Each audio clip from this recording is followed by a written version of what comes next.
마가복음은 크게 두 부분으로 나눌 수가 있습니다. 전반부인 1장에서 9장은 갈릴리를 중심으로 이루어진 예수님의 사역에 대해서, 그리고 후반부인 10장에서 16장까지는 예수님의 순환에 대해서 기록하고 있습니다. 마가복음은 예수님의 순환을 특히 강조하고 있는데, 이는 마가가 마가복음을 쓸 당시에 로마 교회가 네이로 황제에 의해 박해를 받고 있었기 때문입니다. 그래서 마가는 고난받는 종으로서의 예수님의 모습을 강조하고 있습니다. 오늘 우리가 읽은 마가복음 10장은 후반부를 시작하는 첫 장인데 크게 5문단으로 나눌 수가 있습니다. 12절까지는 예수님과 바리새파 사람 사이의 이혼 논쟁에 대해서, 13절에서 16절은 예수님의 어린이 축복 및 천국 관련에 관한 교훈을, 그리고 17절에서 31절은 영생의 문제에 관한 부자 청년과의 대화를, 32절에서 45절은 제3차 순환 예고 및 겸손과 섬김에 관한 교훈을, 마지막으로 46절에서 52절까지는 고침받은 맹인 바디메오에 대해서 기록하고 있습니다. 오늘은 이 가운데서 13절과 14절 말씀에 대해 잠시 살펴보겠습니다. 사람들이 예수께서 만져주심을 바라고 어린 아이들을 데리고 오매 제자들이 꾸짖거늘 예수께서 보시고 노하시어 이르시되 어린 아이들이 내게 오는 것을 용납하고 금하지 말라. 하나님의 나라가 이런 자의 것이니라. 예수님 당시 유대 사회의 풍습이 하나 있었습니다. 그것은 큰 위인이나 훌륭한 선생에게 자신의 어린 아이를 데리고 가서 축복받는 것이었습니다. 즉 훌륭한 인물이 아이에게 안수하면서 축복해주면 그 사람의 인격과 성품과 믿음이 자신의 아이에게로 흘러들어와서 자신의 아이도 그 위인처럼 훌륭한 사람이 되기를 바라는 마음에서였습니다. 부모의 마음이죠. 그런데 유대인들이 자신들의 아이들을 데리고 올 때는 그냥 온 게 아니라 살해할 것을 준비해 왔습니다. 그냥 와서 축복해 달라는 것이 아니라 반드시 살해할 물품이나 아니면 돈을 가지고 와서 그 아이를 축복해 준 그 감사의 표시를 했던 겁니다. 오늘 본문에서도 사람들이 예수께서 만져주심을 바라고, 즉 안수해 주기를 바라고 안수하면서 축복 기도해 주기를 바라면서 아이들을 데리고 왔다고 기록하고 있습니다. 그런데 제자들이 꾸짖었다는 거예요. 왜일까요? 왜 제자들은 그 부모의 마음을 모르고 그 부모를 꾸짖었을까요? 자기의 어린 아이들을 축복해달라고 데리고 온 그 행위가 잘못된 것일까요? 그건 그때 관습이잖아요. 그런데 왜 제자들은 그들을 꾸짖었으며 또 그 모습을 본 예수님은 왜 그런 제자들을 보면서 분노하셨을까요? 그 이유가 바로 살해에 있었어요. 사람들이 자신들의 아이를 데리고 온 것 자체는 문제가 되지 않아요. 문제는 사람들이 빈손으로 와서 예수님에게 축복을 받으려고 했다는 데 있습니다. 제자들은 이것이 못마땅했던 거예요. 괘씸했던 겁니다. 안 그래도 예수님은 지금 지쳐 있잖아요. 힘들잖아요. 수많은 사람들 가르치고 병자들 고치고 그러는데 진짜로 정신이 없어요. 너무 힘들어요. 그런데 아이들까지 데리고 와서 안수해달라며 축복해달라는 것, 이거 힘에 부치는 일입니다. 더군다나 그들은 빈손으로 와서 공으로 축복을 바라고 있었던 거예요. 그래서 제자들은 그 부모들을 꾸짖은 겁니다. 아이를 꾸짖은 게 아니라 부모를 꾸짖은 거예요. 어떻게 뻔뻔스럽게 공으로 축복을 바라느냐는 거예요. 힘든 거 뻔히 알면서 어떻게 양심도 없이 사례조차 하지 않느냐는 겁니다. 그래서 제자들은 그 부모를 내쫓았던 거예요. 하지만 그 광경을 바라본 예수님은 제자들에게 도리어 분노하셨습니다. 예수님께서 예루살렘에 입성하신 후에 성전 정화 작업을 하실 때 분노하셨던 것처럼 주님은 제자들에게 분노하셨어요. 그러면서 예수님은 어린 아이들이 내게 오는 것을 용납하라. 금하지 말라. 하나님의 나라가 이런 자의 것이니라 말씀하셨습니다. 예수님께서 바라보신 것은 아이들의 영혼이었어요. 교육학자들에 의하면 사람의 인성교육은 5세 이전에 이미 완료된다고 합니다. 즉 5살 이전에 이미 인성은 다 끝나는 거예요. 인성은 이미 다 형성되는 겁니다. 5살 이전에요. 또 생후 20개월이면 두뇌 발달이 거의 끝난다고 합니다. 그 이후에 두뇌 발달은 미미한 거라는 거예요. 그러니까 20개월까지 진짜 교육을 잘해야 되는 거예요.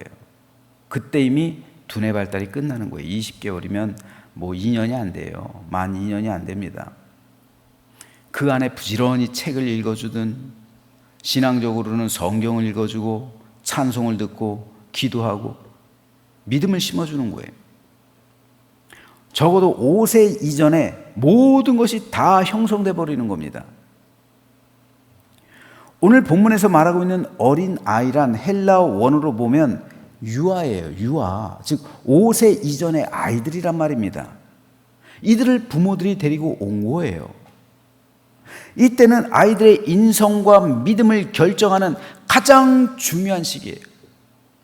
여러분, 부부 싸움을 하더라도 5세 이전엔 하면 안 돼요. 아이들 앞에서.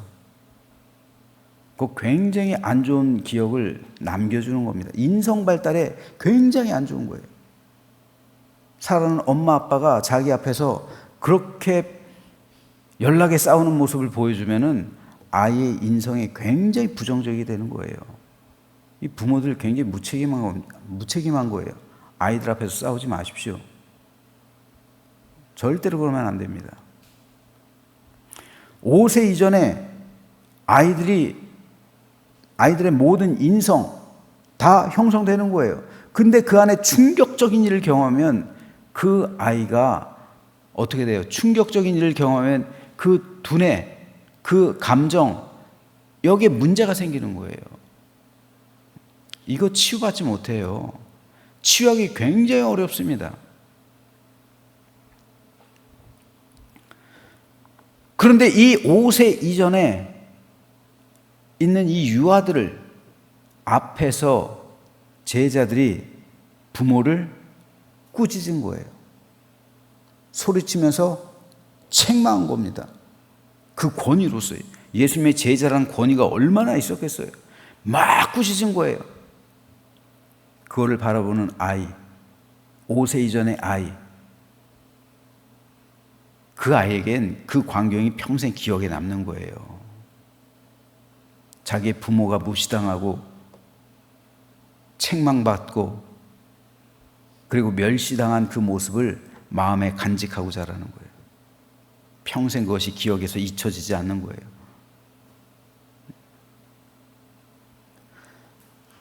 그러면 그 모습을 기억하며 자란 아이들의 인성이 어떻게 될까요? 부모를 꾸짖고 자신을 거부한 사람들에 대해 그들이 성인이 되었을 때 어떻게 대우할까요?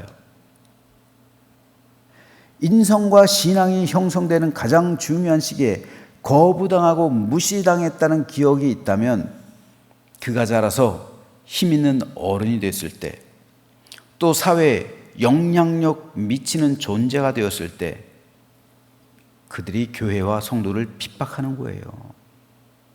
어렸을 때 당했던 기억이 있기 때문에. 따라서 지금 제자들이 하고 있는 행동은 단순하게 화를 내는 게 아니라 한 영혼을 짓밟고 있는 거예요. 그 영혼의 미래를 죽이는 겁니다. 그 영혼을 지옥으로 데리고 가고 있는 거예요, 지금. 그래서 예수님은 분노하신 겁니다. 그깟 사례 좀 안 갖고 오면 어떠냐는 거예요. 제자들은 사례가 중요했어요. 그런데 예수님은 영혼이 중요한 거예요. 그깟 돈 좀 안 갖고 오면 어떠냐? 그들이 내게 오는 거 용납하라, 금하지 말라. 돈 안 갖고 왔다고 해서 너희들 그들 무시하지 말고 그 사례 바라보지 말고 영혼 바라보라는 거예요. 사례 때문에 한 영혼을 짓밟는 것이 말이 되느냐는 겁니다. 사례 안 갖고 와가지고 안 가지고 왔다고 해서 그 영혼을 지옥으로 보내는 것이 맞느냐는 거예요. 제자들은 눈에 보이는 것, 세상에서의 물질을 추구했지만 예수님은 언제나 영혼을 바라보셨어요. 오늘 우리도 마찬가지입니다. 중요한 것은 사람의 영혼이에요. 우리 영혼입니다.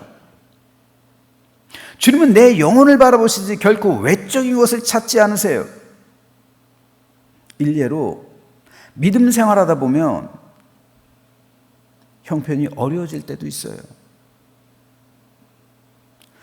헌금을 하고 싶어도 안 내는 게 아니라 못 낼 때가 있어요. 내고 싶어도 못 낼 형편에 거할 때가 있어요.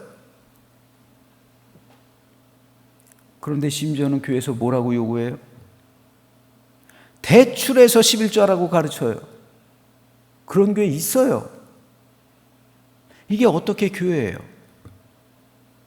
그게 어떻게 하나님 마음이에요?